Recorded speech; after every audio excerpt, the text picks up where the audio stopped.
Sing it. Don't fuck with my love.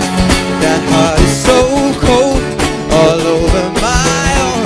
I don't wanna know that, babe. Don't fuck with my love. I'm really excited to play. I've never been here before. I always find when you're playing in a new country, in a new city, to a new audience that haven't seen your show, it's a first time for me and a first time for them. So it's going to be enjoyable. Whatever happens, it's going to be enjoyable. This week is like 2 continents and 5 countries, at my count. It's like US and Czech Republic and Poland and Italy and Lithuania, and you should be on the brink of exhaustion. I think you just try and sleep whenever you can. I catch an hour here, an hour there. It's I just try and sleep when I can. When was the last time that you had time for a decent 3-week holiday? Well, I had Christmas off, so that was fun. That was the first proper holiday I'd had in a long time. And I think I finished this campaign in July, and I'll have some time off then as well. 5 years ago, somebody would have told you that you would sell out 3 nights at Wembley. I mean, it's possible. It's possible. You just have to believe you can do it and then do it. Anyone can do it. You just have to have the willpower, and just do it, I guess. I probably wouldn't have believed them at the time, but if I look back at the last 5 years, I can see how I got to that point. Well, the Grammy ceremony, you were very open before the ceremony that you would be a bit disappointed if you didn't win. And, I was doing a voiceover for Lithuanian Grammy transmission, and, so I was checking it out very closely. You did look disappointed when those gongs were being given. So was it a bit of a, letdown for you personally? You can't, sitting in that audience makes you believe you're going to win. It's a weird thing at the Grammys. You kind of, believe that it's possible when you're there. When you're not there, it's kind of whatever, I don't really care. But as soon as you sat in the seat and they're reading out the thing, you suddenly get oh my god, this might actually happen. So it's I wasn't disappointed, because that weekend I played with ELO, I played with John Mayer, I played with Herbie Hancock, I played with The Roots, I played with Beyonce and Gary Clark Jr., I met Stevie Wonder, I hung out with Gladys Knight, I went for dinner with Jay-Z and Beyonce. It was a brilliant week for me, and a statue doesn't define me as an artist, but the experiences that I have definitely do. So I'm glad I had the experiences. You know how those things are, the paparazzi's caught you, after your dinner with Beyonce and Jay-Z, and immediately everybody's talking, this very new collaboration coming up, so I don't expect you to spill the beans immediately, but was it about that, or was it just a friendly dinner? No, well, do you know what, I don't think if you go out for dinner with someone, I don't think you should go, let's do a song. I think you should just talk about life and music and family and just everything around it. And it was the first time I properly met Jay-Z, and the first time I properly sat down and had a conversation with Beyonce. And the first thing on my mind wasn't let's do a song. The first thing on my mind was how are you? What's going on for you? What musically can we talk about? That interests me in people. Just doing a song can happen later down the line, but it's not the reason I want to know these people. I want to actually pick someone's brains and find out what makes them tick and how they got into the industry, how they've survived in the industry for so long. That's much more important to me than a collaboration.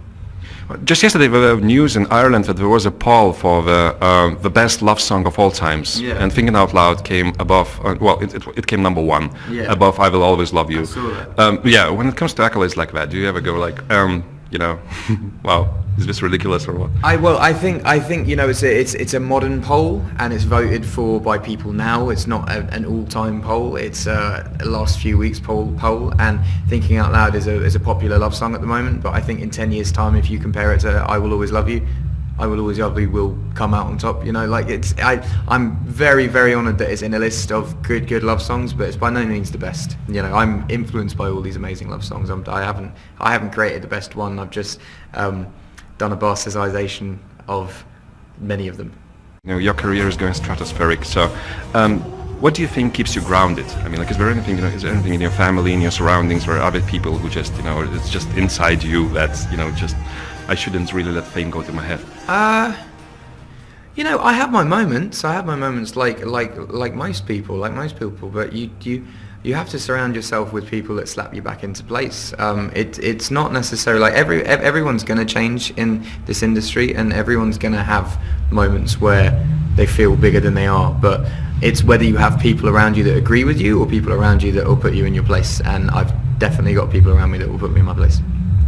Well, the fan encounters, you're always very accommodating to fans, you know, when you make sure everybody gets a selfie during meet and greet, you know, that's a little ritual. I talked to the girls outside who are waiting for it, and they're like totally trembling and everything. Can these be awkward sometimes? Oh yeah, definitely. Because like, if I'll usually lead it, and I'll usually say, do you want this, do you want that, should we do this, should we do that? But sometimes when that doesn't happen and no one leads it, it's a bit like, that's why I've kind of taken it upon myself to be quite sort of like, let's do this or let's do that, rather than what do you want to do, because in that moment they kind of freeze up, so you're just stuck, no one's really saying anything. So yeah, you definitely have to take charge of it. What's the strangest present that you have ever received during those? I just got some Catopoly. What? Monopoly for cats. That's pretty cool. So that's the coolest present in a long time that I've got. Can I ask you, when was the last time that you took a tube in London? Last time I took a tube in London wasn't actually that long ago. It was probably about 5 months ago. Yeah, 5 months ago. How was that? It was fine. Yeah, there was lots of traffic in London, so I got the tube to Leicester Square, I think. Yeah, it was fine.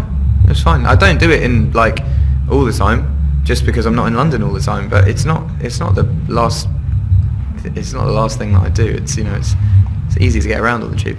Several really touching stories about you and fans. I mean, like, you know, seriously ill fans, for example, where we just, want you to sing a song to them down the phone and everything. During those situations and those moments, I mean, like, how difficult is it for you emotionally as well? I mean, you have somebody who's like more or less dying wishes to hear you singing down the phone. Yeah, you can't really let your own feelings come into that. Like that's bigger than you. Your job is to facilitate their needs, not worry about yourself or feel sorry for yourself. So in those situations, I would never think of anything to do with me. I'd never think, oh, this is difficult or this is that. You just do it. You're just human, and you make someone else's day better rather than worry about how your day's going. I think that's the best way to look at it.